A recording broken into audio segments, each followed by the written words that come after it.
Hi, I'm Ella, a life balance and career coach. And today we're talking about something that most of us would probably quietly sweep under the rug. What to do when your confidence takes a knock. Maybe something went wrong at work. Maybe life threw you a curveball you weren't expecting. Maybe you've just been going through a season where you don't feel quite like yourself for various reasons. Confidence dips are completely normal. They happen to every single one of us from time to time. But when you work out what's going on, they can feel a lot less scary. Working out what's going on underneath can make a real difference to how you feel about it and what you then can do going forward. Often when I talk to clients about confidence, what they're really describing is this moment when something kind of shook the story they have about themselves.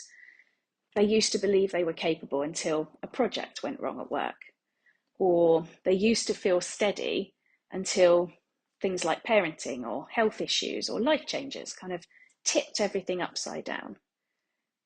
Maybe you used to feel sure until you suddenly didn't. And it's funny, when life is going well, we don't really question our confidence. We just carry on. We don't particularly think about it. We just do.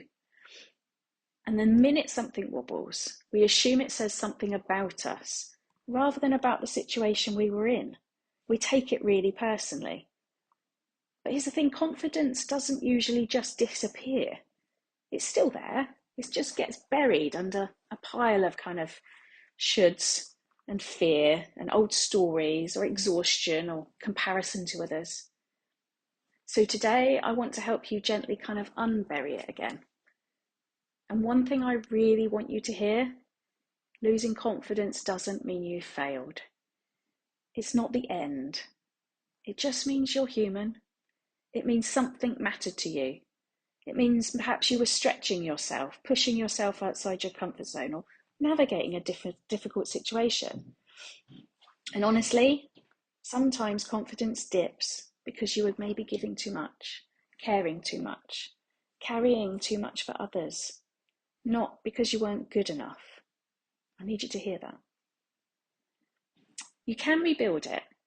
It's not a case of you've got confidence or you've not got confidence. You can build it from scratch. You can rebuild it if you've lost it because you've taken a knock. And I'm going to show you how.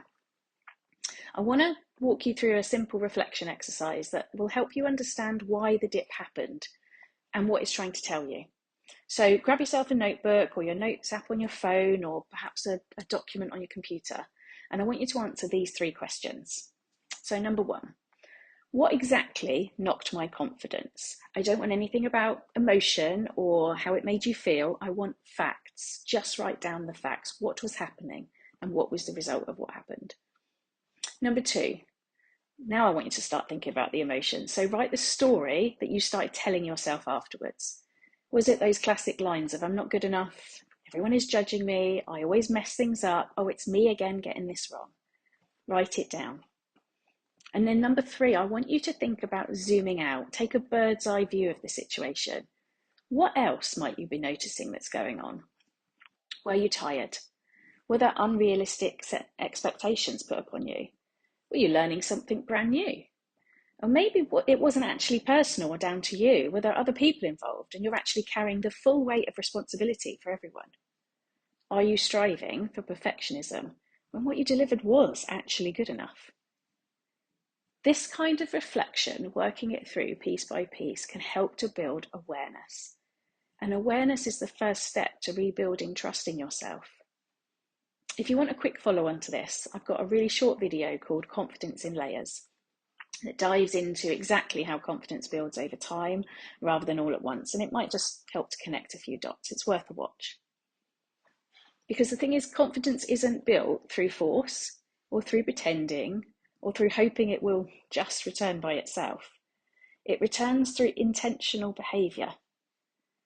When you try to rebuild it, when you put the effort in, the steps in to get there. But it is quite simple and can be quite gentle, okay? Here are a few ways that we can gently rebuild that self-trust in ourselves. I want you to do one small thing you said you would do today. Do it. Complete it. Not perfectly, doesn't matter what it's like, but just get it done. I want you to also start tracking your wins, even if they're just tiny ones. The days you spoke up, the moments you rested, the times you chose yourself, the deadlines you met, the things that you're quietly proud of. And then I want you to start thinking about reframing the story. Instead of saying to yourself, I messed up, try, I learned something useful that I can put into practice next time. Be kind to yourself. And finally, I want you to start visualizing a version of you who does trust themselves. Now, this is not a superhero version. This is just a grounded, quietly confident version of you that already exists underneath the noise. Self-trust grows when you constantly and consistently prove to yourself that you can rely on you. Small evidence again and again.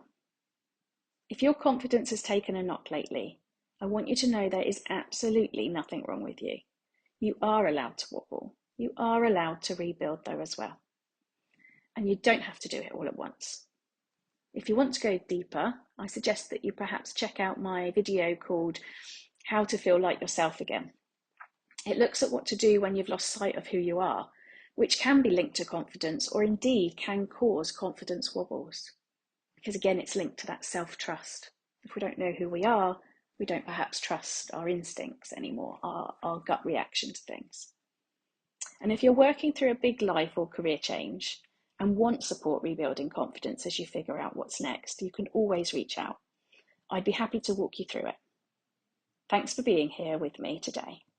See you next time.